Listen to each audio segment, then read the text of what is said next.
Live? Okay, great. So we are live now. So hello and welcome everyone to this next episode on career opportunities.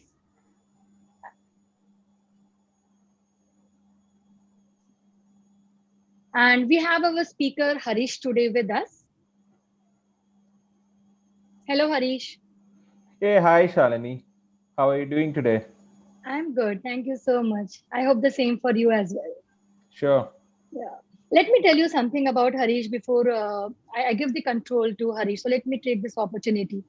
So we have our speaker Harish who has 25 plus years of experience working across different domains and industries like oil and gas, manufacturing, IT, sales and services, etc.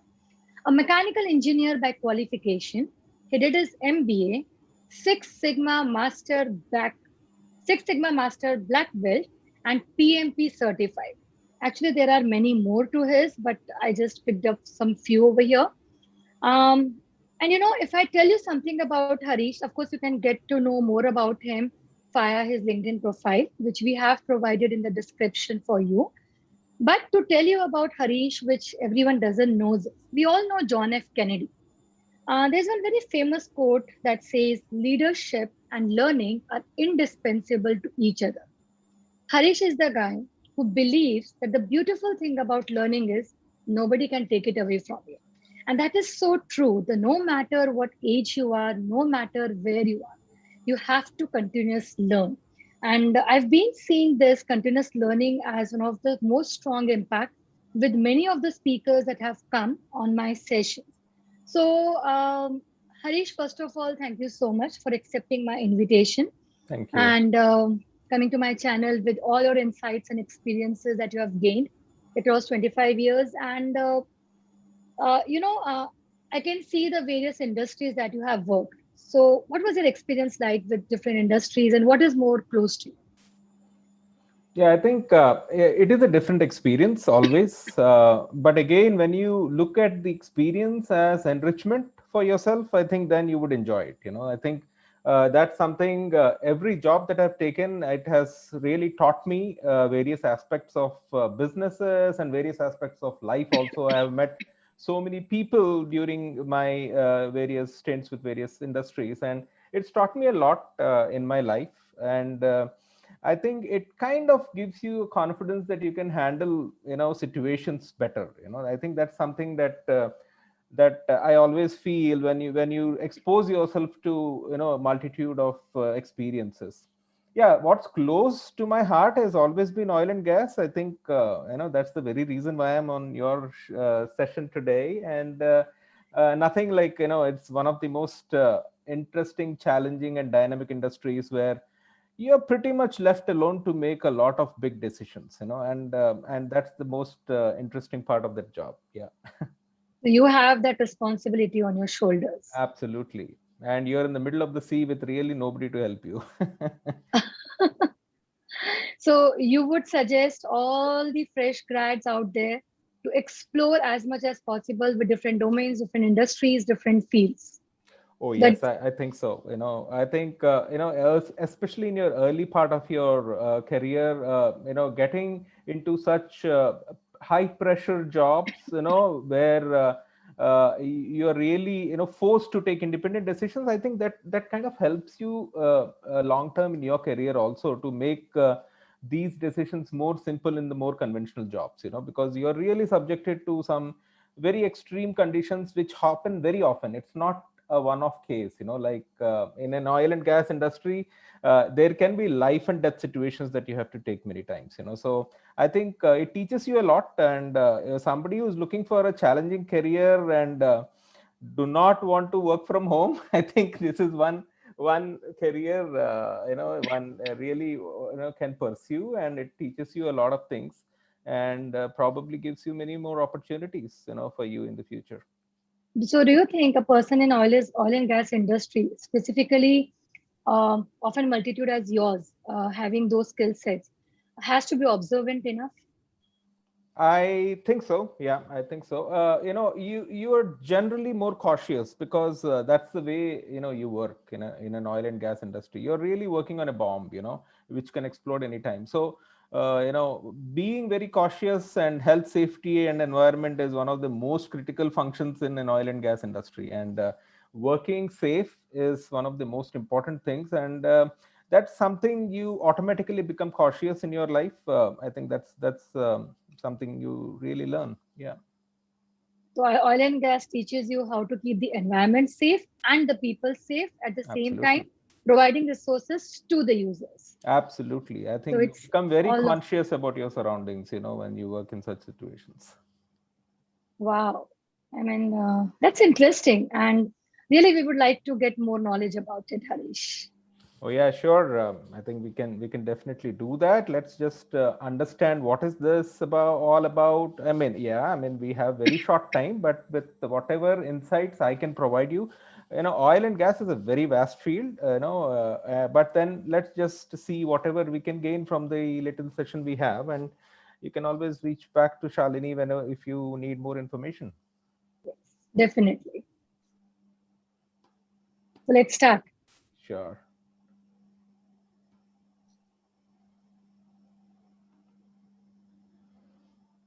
All right. So, one of the most exciting things when I started my career way back in 1996 was my first ride to an offshore facility, in a helicopter, and I think that is one of the that is where my journey started with oil and gas. And there was really no looking back uh, after the time.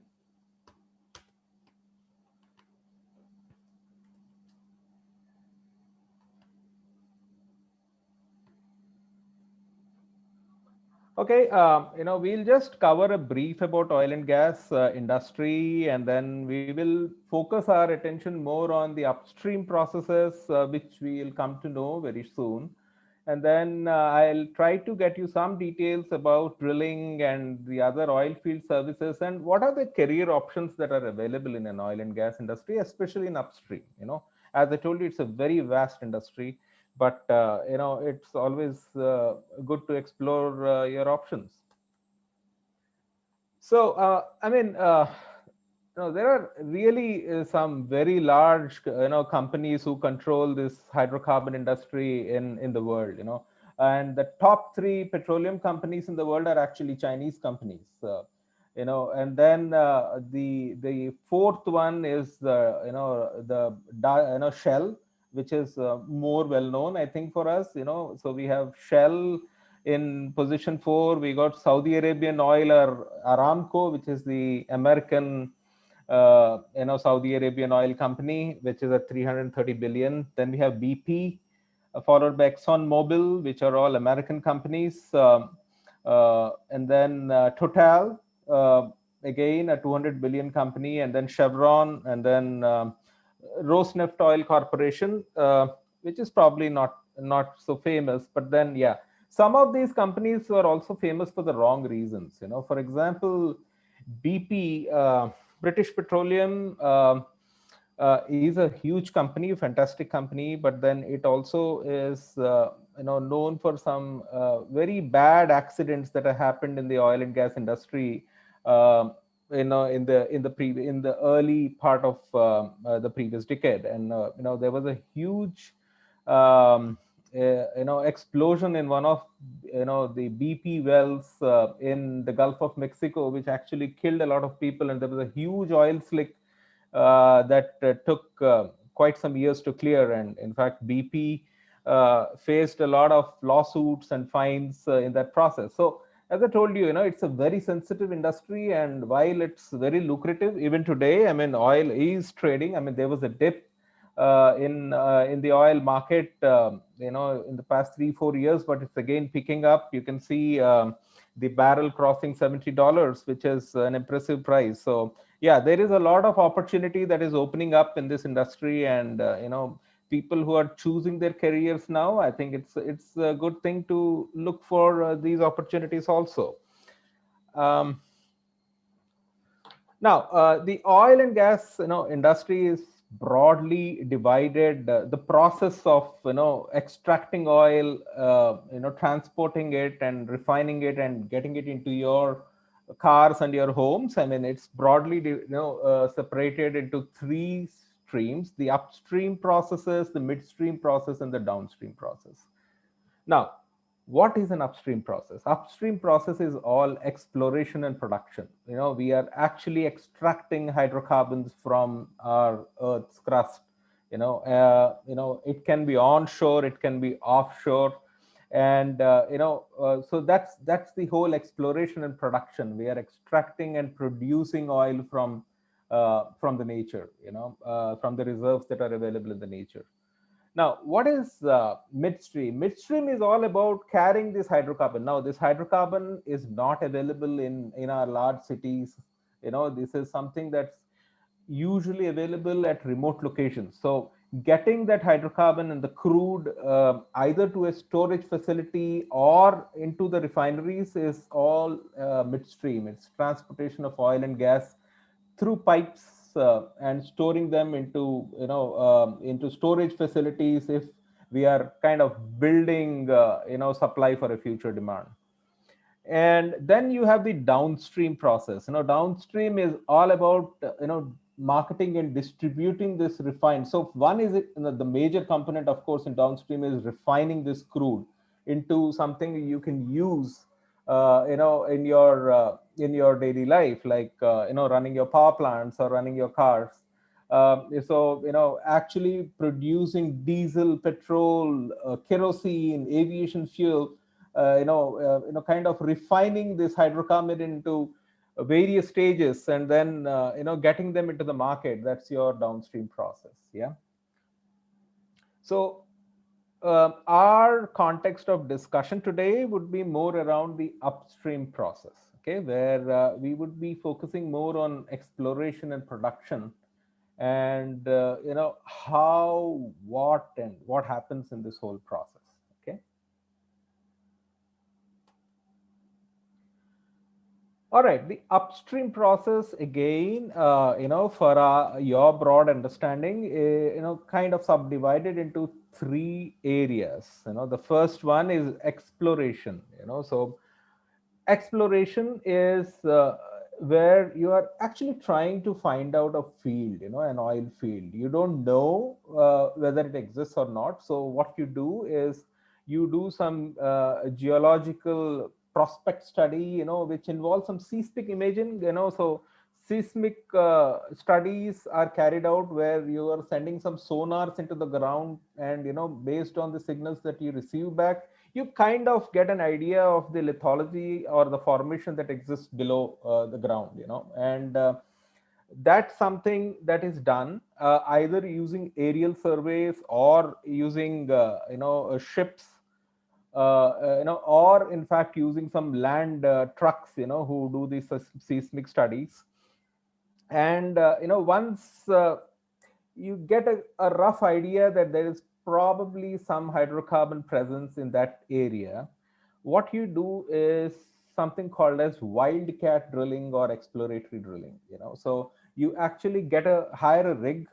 It can be an offshore rig or an onshore land rig, and you start drilling something called as wildcat wells. So here, you really do not know anything about what's underneath, right? I mean, you're just exploring. You're trying to find out if something exists, and some of these exploration initiatives can also end up with water, or you don't get any hydrocarbon from that area. Okay, but so exploratory drilling typically happens where the identified exploration area, you drill 5 or 6 wildcat wells at various depths, and while doing this drilling, you obviously want to know what is the lithology that is in there. So you have some means of finding that. One is something called as mud logging, and there is something also called as logging, where you actually run some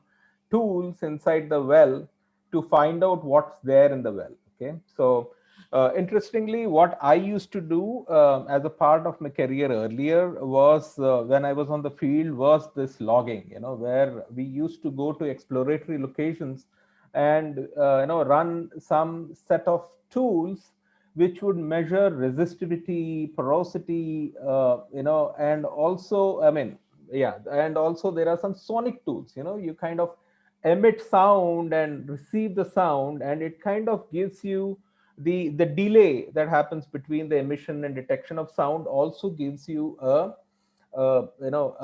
sense of the lithology of the strata below, of the a whole strata below. So very interesting. And so what happens is, when you're doing this wildcat, whenever you drill, say 300 meters, 400 meters, typically what an oil man or a geologist is looking for is something called as shale. Shale is something which is a very dense rock. Okay, so whenever you kind of even in our life, right, whenever you say store water in a vessel, right, I mean, so the vessel needs to be non-porous, right? I mean, the vessel has to be non-porous, otherwise whatever water you pour into the vessel, it would just stream out, right? So similarly, in nature, hydrocarbons are produced by decay of animals and plants, and then they keep flowing through these porous rocks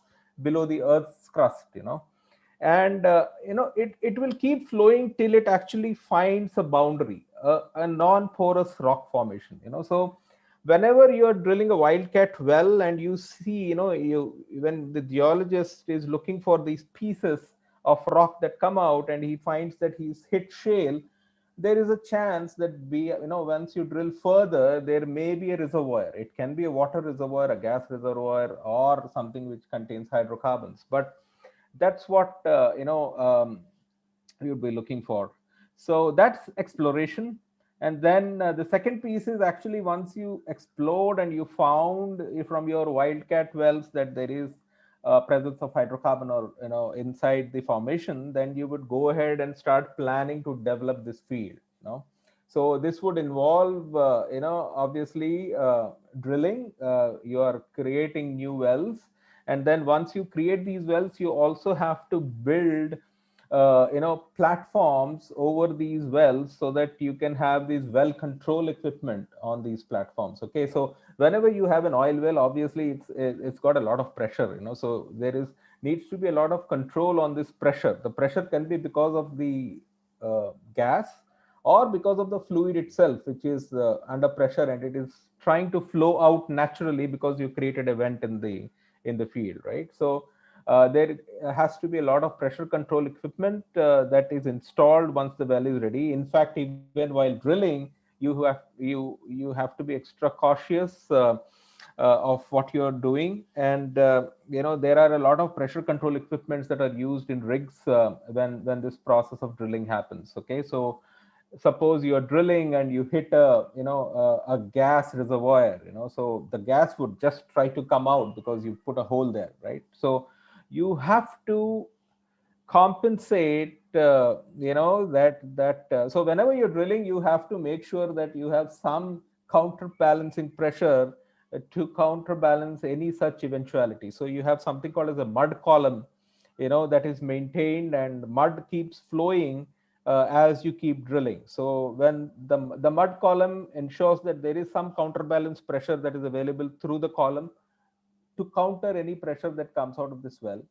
And also, since it is under circulation, as you're drilling, it is kind of picking out all these rock formations that come out of the drill bit and flows them out to the well. And your geologists and mud logging engineers, they actually sit on the rig and they keep studying what is coming out of the well.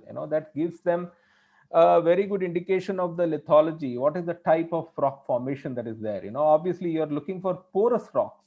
Porous rocks are what would hold hydrocarbons. So if you're hitting shale, which is non-porous rock, you probably know that there may be some hydrocarbon below. So these are the kind of things that happen when you are actually drilling. So then once you drill, you have to then start something called as producing the well. So you've drilled the well to say 3 kilometers or 4 kilometers. In fact, in the US once, when I was there, I logged a well which was 24,000 feet, which is close to 8 kilometers deep. So yeah, there are some very deep oil wells also, which is very interesting. And then production, right? So you complete the well. So I'll talk a little bit about what is well completion in one or two slides up front, and then start producing this well. You start producing the hydrocarbon from the well, and then so all wells, I mean, they don't keep on producing all their lives. Like sometime in their lifespan they lose the natural pressure. So you either need to use some artificial means of extracting the hydrocarbon from these wells, or you may want to probably close one section of this well and open another section of the well. Now what is that closing and opening is also something I'll try to cover in the slides that are coming. Okay, so broadly these are the three upstream sections. I mean, exploration, drilling and development, and production. Okay. Sure. All right. So, I mean, drilling, right? I mean, whenever people, look at an oil and gas company, they just see something like this, which is standing, which is like a ship standing on legs, and then, so this is what is a jackup rig. There are, so drilling is, one part of it, and drilling companies are specialized companies who own drill rigs. The rigs are basically the drilling machines that are used to drill the wells. So that is a part of this whole oil and gas industry. So the field itself, the oil field, is owned by the oil companies that I showed you in the first slide, like Shell, like BP, like Chevron. They own the field, but it's not, and then they hire these rigs, to drill. They hire the services company to provide other services. Okay, so drilling is a specialization in itself. So there are some large companies which own a lot of rigs in the world. Transocean is one very large company which provides all kinds of rigs, in fact, including deep water exploration. Then you have Ensco, Seadrill. These are some very popular names where they have a lot of rigs operating around the world. In fact, in India also, Transocean operates some rigs more on the east coast. Okay, so we have KG Basin, Krishna Godavari Basin. That is where Transocean operates some deep water rigs. Generally, when you talk about a rig, it is like a ship, right? I mean, you have a captain, you have people, deckhands or sailors, right? I mean, like a ship, you have a hierarchy on a drilling rig.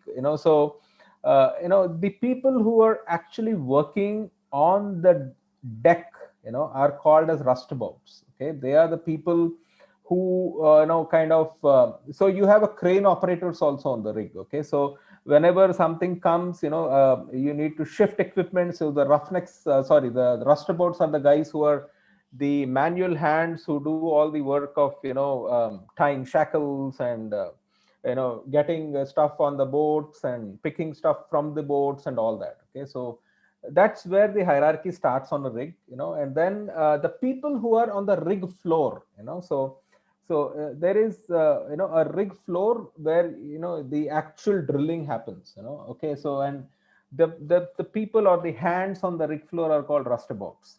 Okay, now apart from that, you have somebody called as motor hand. So there are people who help the mechanic. There is a chief mechanic, there is a chief electrician on board, because this rig is a self-sustaining environment, right? I mean, it is standing on by its own in the middle of the sea, and you really need to operate it 24/7. So there needs to be a lot of people who are looking after the motors, the generators on board, and all the electrical systems. All electrical systems have to be kind of fire resistance. When I say that, the electrical systems have to be should not cause a problem. So interestingly, when you really look at a rig floor, apart from the lighting that is provided, you don't have many electrical equipment. They are all run by air, pneumatic equipment, so because you don't want electricity on the rig floor, it may cause a spark, right? And it can cause the whole thing to blow out. So yeah, so anyway, so coming back to the hierarchy, so then you have somebody called as a derrick man or a derrick hand. So who is a person who has one of the most dangerous jobs in the world. I mean, he is actually on top of a derrick, which is almost as tall as a 10-storied building, and top of that he stands and tries to move the drill pipes in, from the top. So very interesting job. A few of these derrick men are now gone because we have more automation in place on many rigs, but that's one very interesting job. Then you have the driller. The driller is the guy who is actually running the drill machine on the rig floor. So he is the in charge of drilling. He knows how much pressure to put, what to pump, what not to pump, and all those decisions. Now, a rig manager or a tool pusher, he is the in charge of the rig. He is kind of the captain of the ship. So the tool pusher is somebody who is the in charge of the rig, and he's got kind of a co-pilot. He has got somebody called as a tower pusher who usually backs him up in the night. So this is a 24-hour operation. So you have the rig manager or the tool pusher who mans 12 hours, and the he is backed up by the tower pusher who mans the night shift. So that's how this whole thing happens. Typically, drilling has two shifts, 12-hour shifts. So there are two crews which are always on board, whether it is onshore or offshore. So it is usually run by two crews. Yeah. So this is broadly what drilling or the drilling rig is. Now there are various types of drilling rigs. So especially offshore. So offshore drilling is a very expensive affair, dangerous, but also very challenging and interesting. So um, there are three types of offshore rigs based on the type of operation that you want to conduct. So the first one and the most common ones are the cheaper ones, I would say, are the jackup rigs.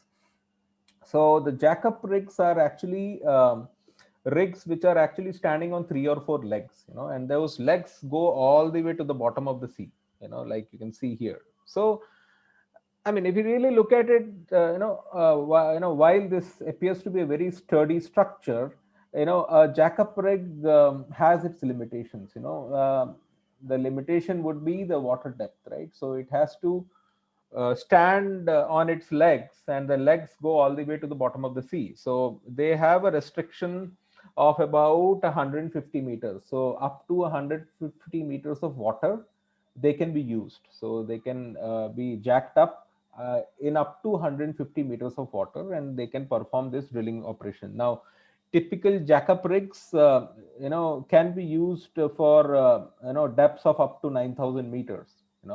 So interestingly, in our country, Bombay High is one of the large, fields, established fields on the west coast, off the coast of Mumbai, and I have worked in Bombay High myself, and many times. And interestingly, the sea depth is only 100 meters. Now, Bombay High is about 200 kilometers from Juhu, which is the western coast of the country. So you go travel 200 kilometers into the sea, and still the depth of the sea is only 100 meters. Just so so Bombay High is of course a very large field. It's very large, as in it's probably the distance between Bombay High North and Bombay High South, which are process platforms, would be about 50 to 60 kilometers. So it's a large field which is about 60 to 70 kilometers long and about 50 kilometers wide. So there are many unmanned platforms which are producing from all these wells that were drilled in this field. And yeah, that's one of the largest exploratory fields that explorations that we did, and one of the largest producing fields we have. Yes, Bombay High is depleting, and we have other areas being explored as well in India. But yeah, but Bombay High is one of the largest, offshore oil fields, and the Bombay High South process platform was once upon a time the largest offshore facility in Asia.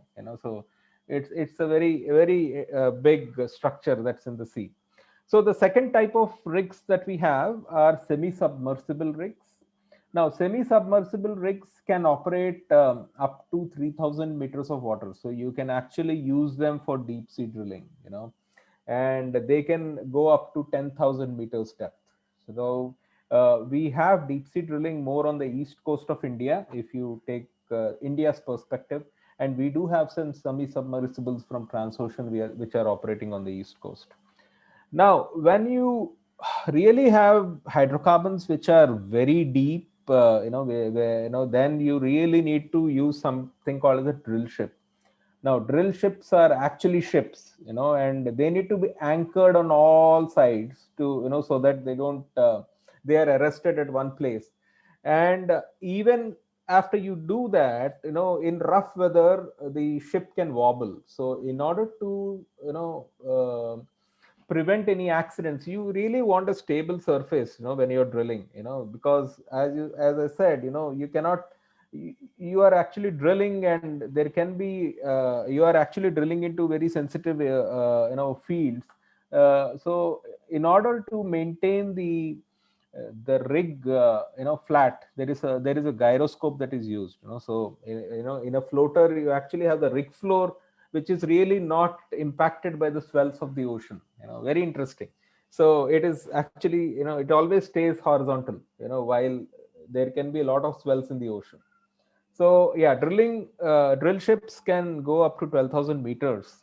And yeah, that's something, working on a drill ship has its own challenges. As I told you, it's deep sea, the rough weather can impact your drilling operations and all that. So yeah, so the deeper is the sea, the deeper, offshore drilling is a very challenging place to drill as well as produce and transport. So onshore, while it has its own challenges, it is little less risky than offshore, at least, and also less expensive, because you are on a land location. It's easy to jack up a rig on a land, but the entire offshore operation is a very sensitive and risky and challenging. But yeah, it's got its own interesting things. Yeah. I move on. So what I tried to really show you on the left side before I even move into services is, how does an oil well look, so an oil well is not just one single hole that is drilled all the way down. Okay. So you have something, when a rig goes to a location to drill, and it's the open sea in most of the times, right? Unless you are already, drilling another well in an existing platform, it's an open sea. So like you make bridges, you have to drill some, you have to hammer something called as a conductor casing, which is a 30-inch casing, which is hammered into the sea floor, and now you have, through that casing you have the convenience to start drilling the well. Sorry. So that's what is on the surface. It's a 30-inch diameter casing, which is hammered into the rig floor, into the seabed. And then you start drilling. Okay, you first drill with a larger casing. Okay, you start with a 13 3/8 inch casing. Typically, 13 3/8 inch is the diameter of the casing. It's a little more than a feet, right? So when I say casing, you first drill.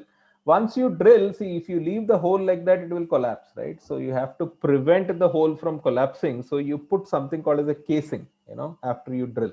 So you pull out the drill. So when you're drilling, again, as I told you, you have to establish a mud column which keeps circulating and which keeps you, sending all the cuttings that come out from this drill bits, which are, titanium tipped drill bits and all.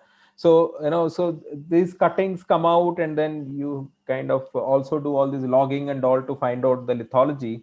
Now, once the drilling is complete, you, in order to prevent this from collapsing, you put a casing. Okay, then you keep so once you put a casing, you can imagine there is a hole, and inside which you have inserted a cylindrical casing, a hollow tube.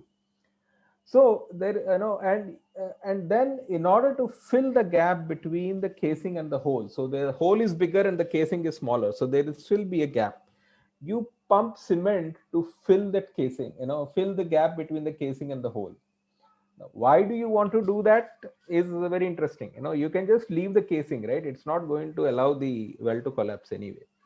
But what happens is, when you are drilling into formations, right? So you are drilling into formations, which means you are drilling into places where there can be gas, there can be water, there can be hydrocarbons. So now, if you leave the gap between the casing and the well, these hydrocarbons can actually seep through this gap and come to the surface. So you have to make sure that these zones are isolated. Okay, so that's why you do something called as a cementing. Okay, to cement the casing inside the hole. So you keep on drilling. You have the 1338 casing, then you have the 958 casing, and then typically, in very deep wells, you also have you have a 7-inch casing, and then you have something called as a 5-inch liner. Typically that's where you have the producing zones or the production zones. Now, interestingly, once you have made this well, you have drilled the well, you put the casing, you cemented the gap between the casing and the hole, and now the well is reached its depth. Now, how do you think the hydrocarbon would be produced from this well? But you have drilled the well, you have put the casing, you have put the cement between the well and the hole and the casing. Where is the hydrocarbon, right? I mean, the hydrocarbons have to be produced. So what is done is something called as perforation.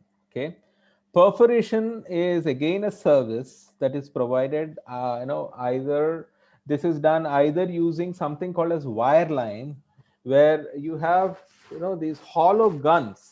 So these hollow guns have something called as charges. RDX charges. Now this RDX charges, the way they are designed is, the blast that comes out of this charge is one direction. Okay, it kind of shoots a bullet kind of thing. So the RDS shaped charges, when they explode, they cause a big impact, or they cause a big punch in one direction, and it is so powerful that these guns are actually made of steel. Okay, and then when you actually trigger the blast from the surface, they make holes which can go up to 28 inches in solid concrete. So they are so powerful. So what you actually do is, you are making holes through this casing so that you can actually produce the hydrocarbon from there.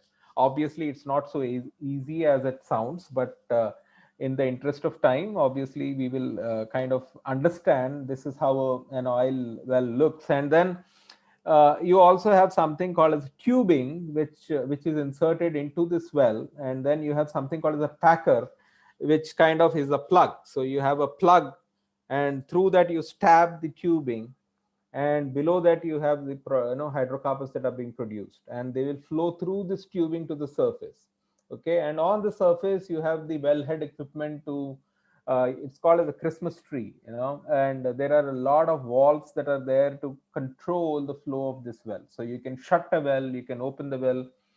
Of course, for making it flow, there are some techniques that are there. So can be some wells which are flowing naturally. There are some wells that would have other mechanisms to artificially lift the flow. Okay, so that's more or less how you know an oil well looks, and how it is kind of built.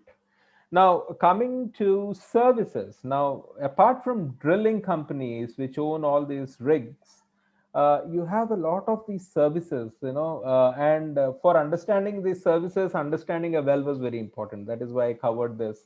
So, some very popular services companies are Schlumberger, which is in fact the one of the largest services company in the world. In fact, it is the largest oil field services company in the world. It's a French company.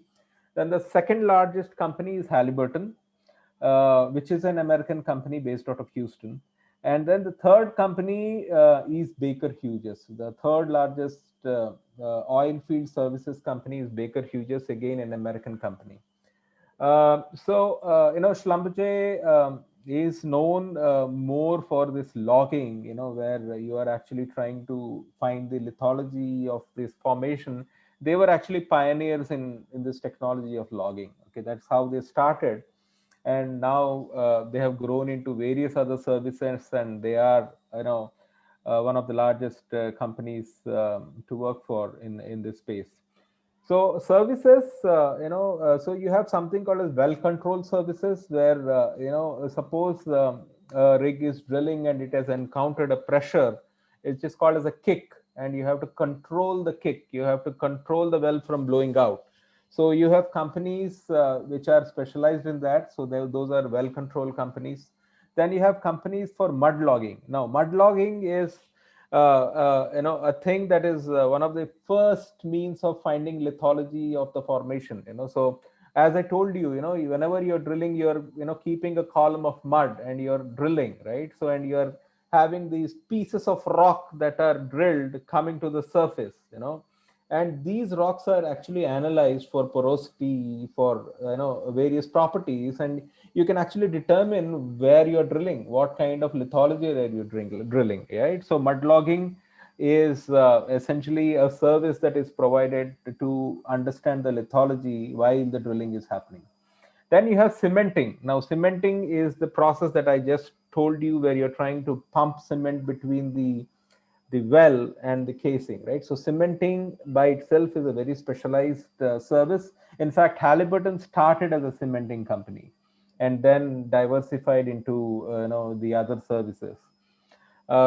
Then you have wireline, wireline and well logging, or wireline logging. Now these three are interrelated. So wireline is essentially a lot of tools that are connected to the end of a slim wire.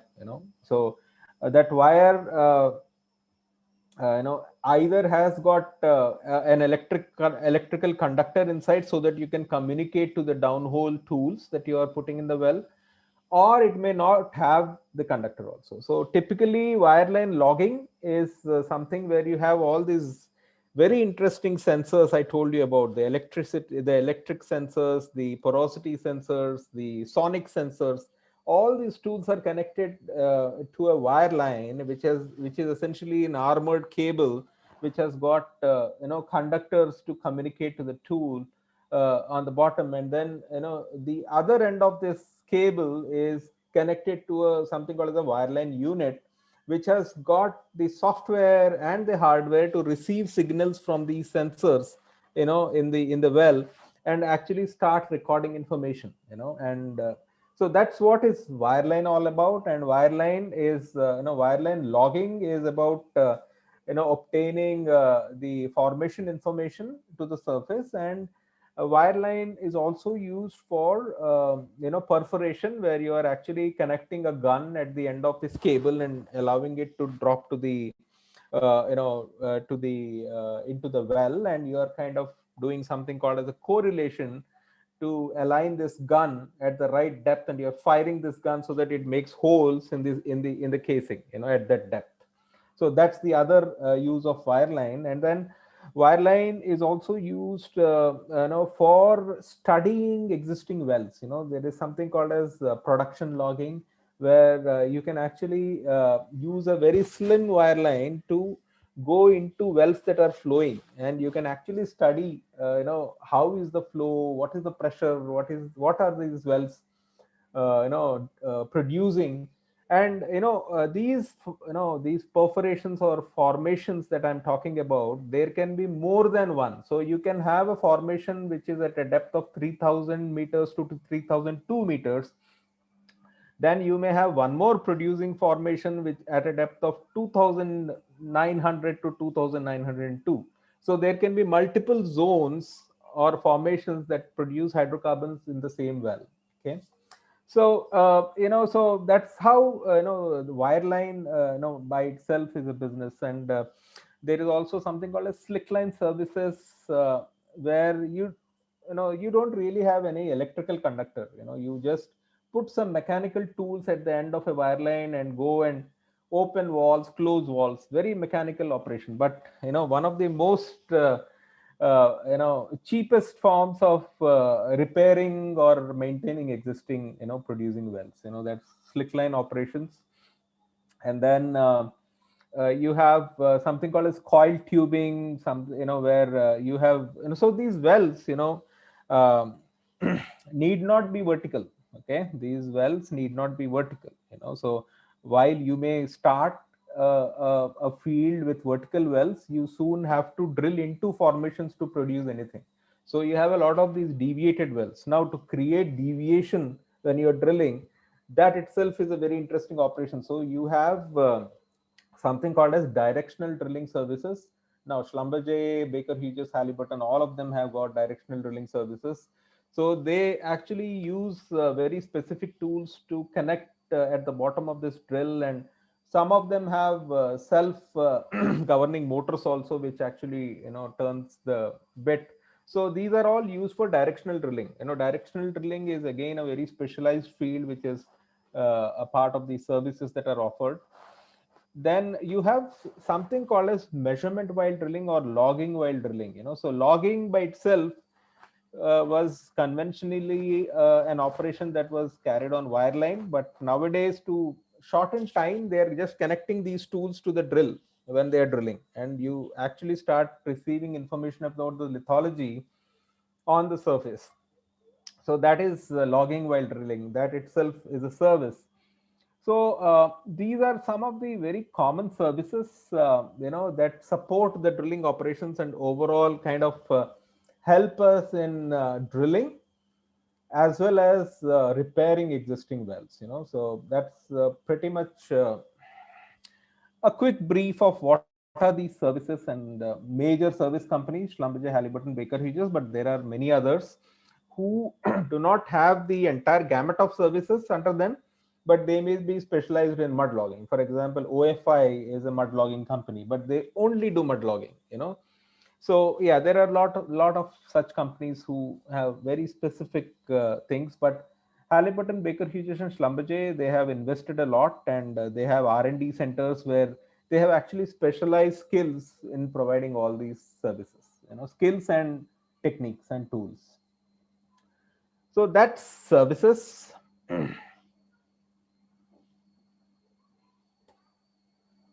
Now, I know just to look at what are the possible occupations or careers one can actually make out of and what are the qualifications that are needed to do an oil and gas job, right? So now, if you really want to be a hardcore oil and gas person and make some very big decisions on drilling methods, drilling plans, then you need to do a petroleum engineering course. And petroleum engineering is a very specialized course, very specialized for oil exploration and production. And lot of upstream processes are very well covered in petroleum engineering. Now, one of the very famous places where you can study petroleum engineering is Institute of Mines or Indian Schools of Mines, which is also IIT Dhanbad now. So that is one of the most popular and well-known petroleum engineering institutes in India. Then you have UPES in Dehradun, that is again Engineering University of Petroleum and Energy Studies, that also offers petroleum engineering and various other engineering specializations in oil and gas. And then you have MIT Pune, which also offers petroleum engineering degree. These are some of the more popular institutes in India where you can actually get petroleum engineering. Then the other key people on these upstream processes, are petroleum geology or geologists and geophysicists. Okay, now petroleum geologists, they essentially determine where to drill for on the oil, and they are also have the ability to study the lithology. Like I told you, right, you have these cuttings that come out when you're drilling. So in order to study the cuttings, and determine what is the porosity, what is the properties of these of the lithology, so you have geologists on board, and they are also very important people in an oil and gas industry. And you can actually do an MSc in petroleum geology. I think one of the more famous universities is the University of Baroda for MSc in petroleum geology, and you also have an MSc in geophysics that can be done, to essentially understand the lithology and understand these logs and understand how to interpret all this information that you get at the surface to determine what needs to be done with the well, and where to produce and where to stop drilling. All these can be determined by these people. Then chemists and chemical engineering, very important. Chemical engineering, of course, downstream refining process is definitely a very intensive chemical engineering process. But also in upstream, you have drilling fluids, completion fluids, cementing. These are all operations where there is a lot of properties that are managed and controlled on the fly, and that's where you would need chemical engineers and chemists doing this operation on the in the upstream processes. Then you have mechanical engineers. Now mechanical engineers are interesting people. I mean, they can actually get into now, while they can contribute a lot on the construction of pipelines and offshore oil platforms, but they can also easily get into directional drilling and logging and perforating operations. Okay, these are also very specialized skills, and most of the companies like Halliburton and Schlumberger, Baker Hughes, they have amazing training facilities. So if you get selected in these companies, they would make sure that they would train you to become a field engineer. And of course, passing these internal trainings is a very tough thing, because they are preparing you to work in very harsh environments, right? So there can be people who are good theoretically, but if they don't perform, there can be situations where you are told to leave the company, even during training. But very very interesting trainings. I myself was in such an intense training in Fort Worth way back in 1996 when I joined Halliburton. And yeah, fortunately I passed and continued to be a field engineer for the next 5 years. So apart from this, it's very interesting that you can start off in an oil and gas as an operator. An operator is a person who is helping these, perform these services. These guys, who kind of are engineers and who are people who understand the technology, but they need helping hands, right? So there are a lot of equipment operators, who start off with a diploma in engineering, which is preferred. But a lot of people kind of can be even 12th pass kind of people who get into the oil and gas at a low level, and then with their experience they kind of grow in these ranks. So there are opportunities even for people who have the zest to work hard in harsh environments. But of course, the growth journey for people without a degree, preferably in engineering, can be tough, because they have to really slog through their career to reach certain levels. And probably taking up certain positions would not be possible at all for people without a degree. But people with these kind of occupations, I mean these kind of educational qualifications, I think there is a lot of work and a lot of interesting work in the oil and gas industry. So I think that's what I wanted to quickly share in this session.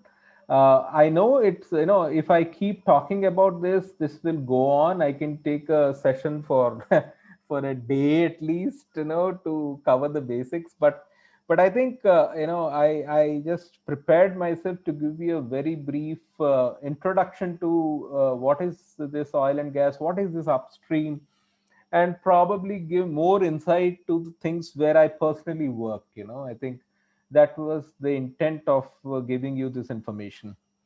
Thanks, Shalini. That's all I have. Yeah, you can stop sharing, Harish. Yeah. Thank you. Okay, I mean, that was really interesting, and I never knew about so many things that goes behind the scenes. We just go to a petrol pump, take the petrol, and go away on a drive or the diesel. But the people working hard, risking their lives as well, and still working to provide resources is really amazing. I mean, I don't think anyone should be scared, but it's more challenging, Yeah, I can say. absolutely. And um, we have few questions from the on the YouTube live. So I will just read out to you one by one. Mhm. So the first one is we all know that solar and wind, they are coming up in the market. So what do you think is the future of this oil and gas industry in that case? Oh yeah, of course. There are a lot of the alternate energy sources that are coming up. Even automobile industry, you have cars, Driverless cars yeah, and all. yeah, Yeah. the electric cars. So it is good because let us remember one thing, that oil and gas, the reserves are limited, and we should be trying to solve these problems of using these hydrocarbons in a limited way. But having said that, you still have a lot of applications where you cannot replace oil and gas, right? So for example, flying, you still do not have an electric plane, Plane. so you still need gasoline. So so there are a lot of so it is good that we have alternate sources wherever possible, so that we reduce the pressure of this oil and gas, or dependency on oil and gas, because it's a limited reserve. Now, of course, the dependency is going down. So obviously the industry, oil and gas, once upon a time was a very lucrative industry. It's not so now. It is, with the oil prices coming down, with the demand kind of going down, there are some pressures, cost pressures. But I feel it is still a very necessary commodity. We do not, in the world, we have not reached a level where we can completely go away from hydrocarbons. So I think this is an industry, while it is going down, and but then interestingly, the downtrend has also helped the industry to optimize a lot of their processes. So they're able to produce oil cheaper. So, but again, yes, there is a lot of yeah, the demand keeps going down, and with COVID and all, of course, there is a lot Yeah, of it's impact on the going to come industry. to that. Yeah. But yeah, but I feel there is, this industry will still go on for some more time. We still cannot write off this oil and gas. We still need oil. Yeah. That's what I think. Okay. Like you mentioned about Halliburton and other companies who are specialized in providing services. Do we have any Indian companies in that area? See, ONGC itself is a very large organization, right? It's one of the what Navaratnas of the Indian company. So ONGC by itself, while it depends a lot on technology from these American companies, like Halliburton sells equipment to ONGC, okay, and they run that equipment themselves.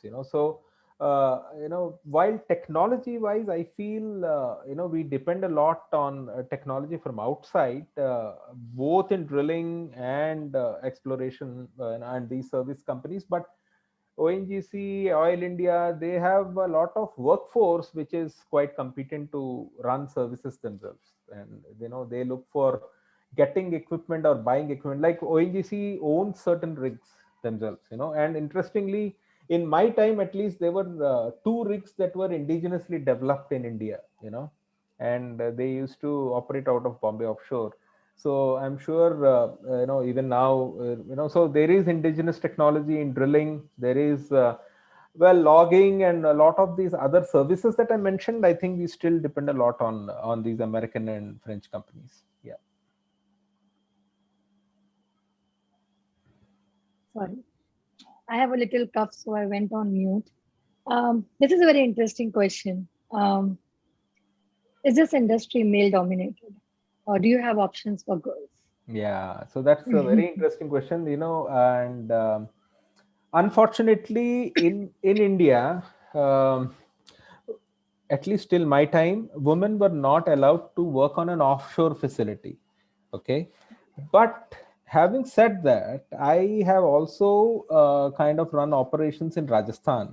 We had a very large contract in Barmer for K in India, and we had these perforation services. It is called as TCP services. So in these services, we had about 10 engineers, and out of which five were women, five were girls, and because there is no restriction for girls to work in India on land locations. So you find a lot of women, and Halliburton actually had very dynamic women working for us in the Barmer operations.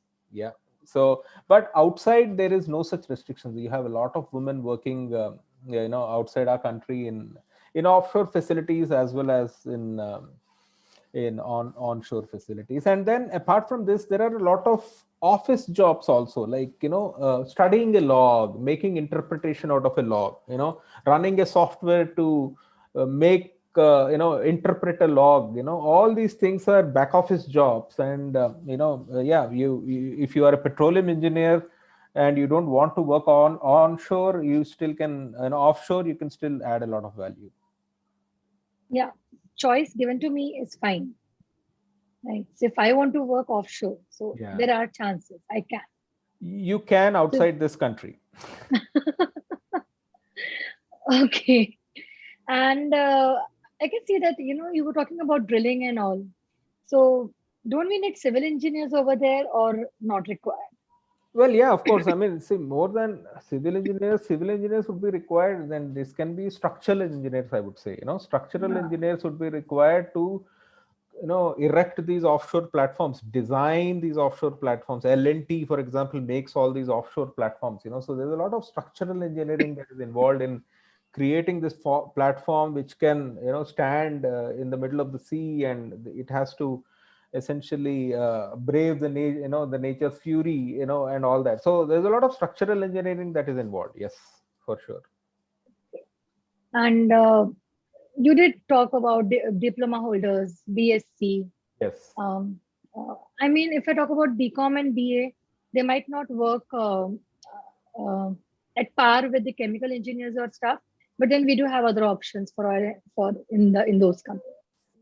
Yeah, I mean, while an engineering diploma is preferred to start off as an equipment operator, for example, but a person, as I told you, who wants to explore options, say on a rig, he can join as a roughneck. I mean, if he is a Okay. guy who is well built and he is ready to face the challenges, you can join as a rig hand or a roughneck, and still be able to contribute and grow also. Based on, you can do a lot of certifications and you can increase your knowledge to become a driller. Why not? So when you talk about certifications, so uh, what are the possible certifications which we can do, whether it's an engineer or a diploma holder Yeah, or typically anything? most of these is run by the companies who own these services, internally. Okay. So Okay. yeah, so most of this is like that. But then you have all these Institute of Mines. It is good to explore the other options that are available. UPES and Institute of Mines, they also offer some specialization. It is always good to explore those options. Great. That's all with respect to the questions that were coming up and that were, yeah, oh yeah, one more thing. How come IoT, has it impacted the oil and gas industry? Has it been implemented? Yeah, I think IoT and a lot of, see, oil and gas still is not as automated, as it should be, and IoT and all the, so there is a lot of remote equipment that is working. I feel that there's a lot of scope for IoT to monitor this equipment Correct. remotely. So Hmm. I think while it is used in a limited way in the latest rigs that are operating, say in Alaska or somewhere, But I feel there is still a lot of scope of using IoT and automation in various processes which are still very manual, on a conventional operation, be it offshore or especially on land Right. locations. It is still very primitive. Offshore, they are still trying to mitigate these risks as much as possible, to use these technologies to remotely do some predictive, Correct. maintenance, Analysis. right? Predictive maintenance is, you make sure that the equipment doesn't fail. If it fails, it is a lost time, or it can lead to some life threatening situations. So yeah, so these are things that are being used, but I feel there is still a lot of scope. Okay. So that's all from my side. And thank you so much, Harish, for joining in on my channel and providing such beautiful and lovely insights. And it was really pleasure having you on my channel over there. Same here, Shalini. Thank you very much. And we'll just end our session, all of you, by giving you an insight on what's coming up next on next Saturday. Stay tuned. Just give me one moment.